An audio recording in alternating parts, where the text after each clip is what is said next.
पूज्य गुरुदेव भगवान जिस कोठरी में विराजते थे उसमें श्री भरतदास जी इस समय विराज रहे हैं। उसके बगल में दास की आसन थी। तो उसका नाम हम नहीं लेंगे, आप सब जानते हो, वृंदावन का एक विख्यात बदमाश। उसके नाम से यहाँ सब घबराते थे। अब पुलिस को काउंटर करके मारने का आदेश था, उसको इनकाउंटर करके मारने का। बड़ा विचित्र व्यक्ति था। और यहाँ तो सब महात्मा ही रहते हैं। तो महात्मा तो जानते हो कैसे होते हैं।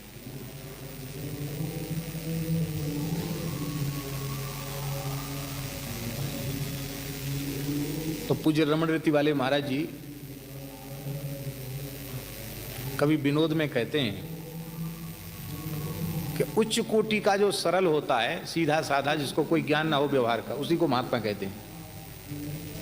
भले ही संसार की दृष्टि में लोग उसको मूर्ख या पागल कहें, पर बोले हम अपनी भाषा में कहते हैं कि जो उच्च कोटि का सरल होता है उसी को लोग महात्मा कहते हैं। तो वो बदमाश यहाँ आया, आगे बोलो मोए बाबान पे जानो है। तो एक महात्मा हमारे पास लेके पहुंच गए। सवेरे का समय था, हम संध्या उपासन कर रहे थे। कोठरी में गुस्सा चला गया। उसने बैठा वहाँ, हमारा जब पूरा हो गया इसके बाद बोला, बाबा हमें पहचानते हो? मैंने कहा मैं तो नहीं पहचानता। मैं पहचानता भी नहीं था। हमने कहा हम तो नहीं पहचानते। बोले मुझे अमुक ठाकुर कहते हैं। उनके नाम तो हमने सुना है। तो बाबा 50,000 रुपये ला। 50,000 रुपये कहाँ से? पुरानी बात है, ये सब बना नहीं था, खंडहर पड़ा था। 50,000 रुपये ला। किस बात के? बोला एक ब्राह्मण की लड़की है, उसका विवाह करना है और मैं वचन दे चुका हूँ, और भी तमाम महंत लोग दे रहे हैं, तुम भी दो, 50,000 दो। तो मैंने कहा भाई देखो ऐसा है कि हमारे पास 10-20 रुपये भी कोई चढ़ाता है तो गौ सेवा और संत सेवा के लिए देता है, ब्राह्मणों की सेवा के लिए देता है। आप जैसे लोगों को देने के लिए तो कोई नहीं देता, तो मैं आपको तो नहीं दे सकता। ये मुंह से निकल गया मेरे। इतना सुनते ही वो तमक गया।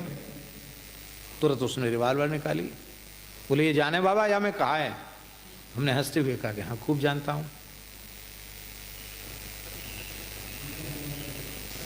बोले मैं जा रहा हूँ।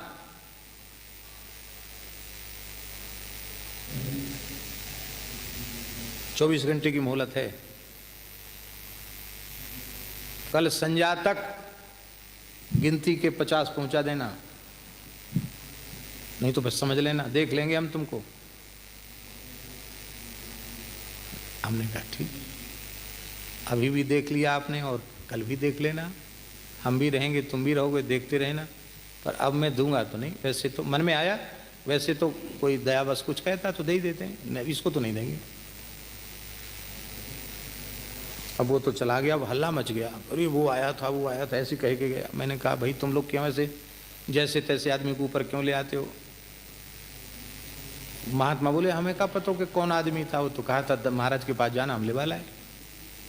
चलो, लोगों ने कहा कहीं से व्यवस्था करके पहुंचा दो, और नहीं तो तुरंत पुलिस स्टेशन में जा करके उसके नाम से रिपोर्ट कर दो।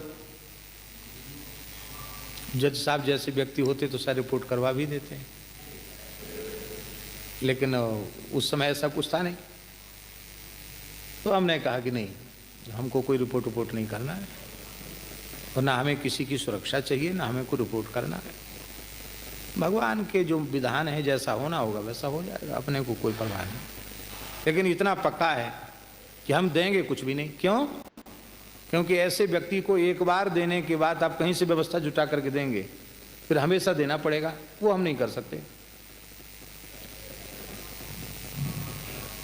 कितने घंटे की मोहलत दी थी?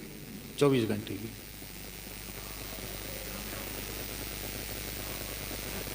दूसरे दिन ही हमको तो शाम तक पहुंचाना था।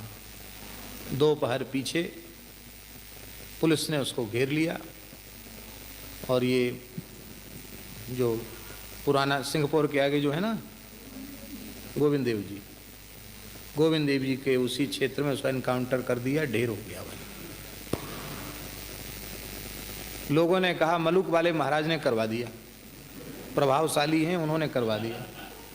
लेकिन सच्ची बात ये थी, भगवान सबके बाहर भीतर विराजमान हैं, सबके साक्षी हैं।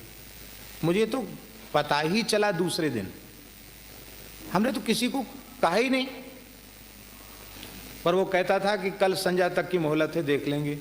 भगवान ने कहा कि तेरी मोहलत ही अब खत्म हो गई, अब तो संध्या के पहले ही चला जाएगा, जहां जाना है वहां चला जाएगा, संध्या के पहले ही चला गया। ये बातें कहने की नहीं है, फिर भी इसलिए कही जा रही हैं कि हमारे जैसे एक अत्यंत सामान्य व्यक्ति, जिसके जीवन में हम अपने को भक्त नहीं मानते, क्योंकि भक्त का कोई लक्षण हमारे में नहीं है, साधु का भी लक्षण नहीं, भक्त का भी लक्षण नहीं, बस इतना मात्र है कि भगवान का तिलक मस्तक पर विराजमान है, भगवान की तुलसी कंठ में विराजमान है। नाम मात्र के लिए हम कहते हैं कि हम हरि गुरु संतों के सेवक हैं, पर इस नाम मात्र के, वेश मात्र के संबंध से भगवान इतनी कृपा करते हैं, इतनी रक्षा करते हैं, तो फिर भगवदाश्रित जीव को भयभीत होने की, चिंता करने की, उद्वेग करने की क्या आवश्यकता है। ठाकुर जी के सहारे जिए, ठाकुर जी के सहारे रहे। भागवत में